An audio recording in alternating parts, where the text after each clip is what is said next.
Hi, this is Shane Davis from Youngstown State University here with Figure It Out Baseball.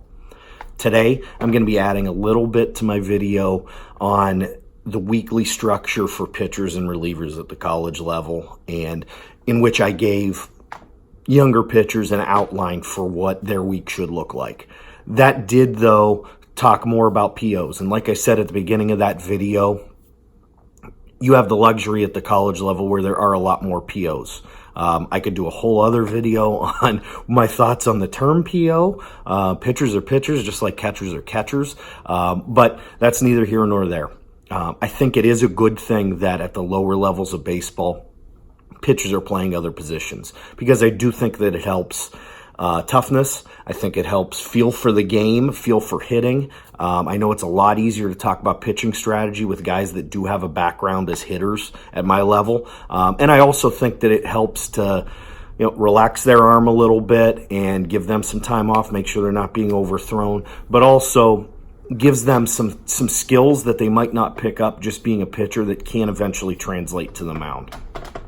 So managing those non-POs, the dual position guys as we'll call them, can be a little tricky sometimes. I think it gets a little bit easier the older you get and the more mature that dual position guy is. However, couple rules of thumb, couple things to keep an eye on. The most important thing for any pitcher is the ability to play catch. Is he playing catch regularly? Is he long tossing regularly? Is he on some sort of throwing program? So my suggestion is, if there are separate programs for position players and pitchers, I would recommend that dual position guy did the throwing program of the pitchers. Because everything in a pitching throwing program should translate over to positions. Not everything in a position player throwing program will translate over to pitchers.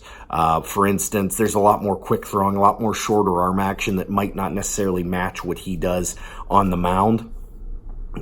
But a pitcher's throwing program is designed to keep guys healthy, to get guys' arms stronger, and to work on guys' command. So those are all three things that can translate over.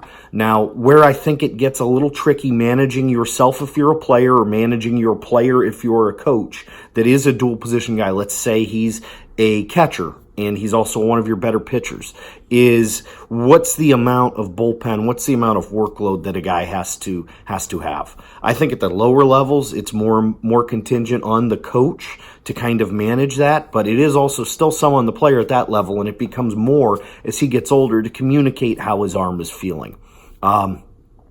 Ideally, you want guys to have bullpen days. You don't want guys going, say, more than 3 days without being on the mound. Not always the case, but that's the ideal world, the perfect world. You might have to modify those things a little bit with your dual position guys. Let's say that catcher, or if he's a shortstop and he's got a day where he has 15 balls hit to him, even though you have an off day the next day and he's scheduled for a bullpen, maybe use that as his off day for the week and then kick his bullpen back a week. As long as it's not the day before his start or his outing, you should be okay. Catchers are even a little bit trickier because of the amount of throws that they have to make back to the mound. But you could still use that same sort of structure where your bullpen day is going to be pushed back and moved up depending on how we could fit off days in. I think the most important thing with those guys, because they have so much mileage on their bodies as the season wears on, the most important thing with those guys is the value of taking days off, allowing yourself time to actively recover.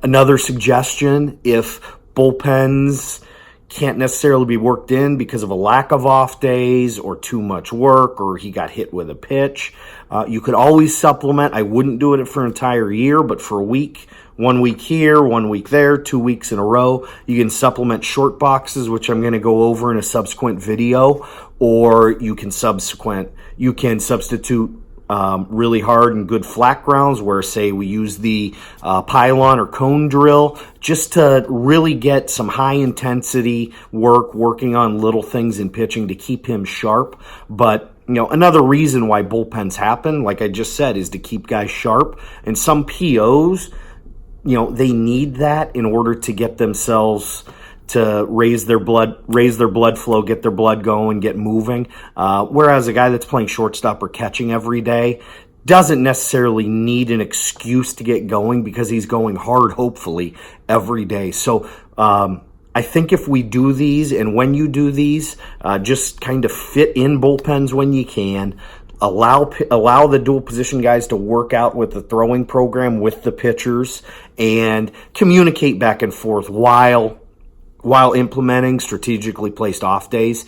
Anybody can manage a two-way workload. This is Shane Davis from Youngstown State University here with Figure It Out Baseball. Thanks for joining me, and I would encourage you to look at my previous video on the weekly structure for a pitcher, whether he's a starter or a reliever. Look forward to seeing you again soon.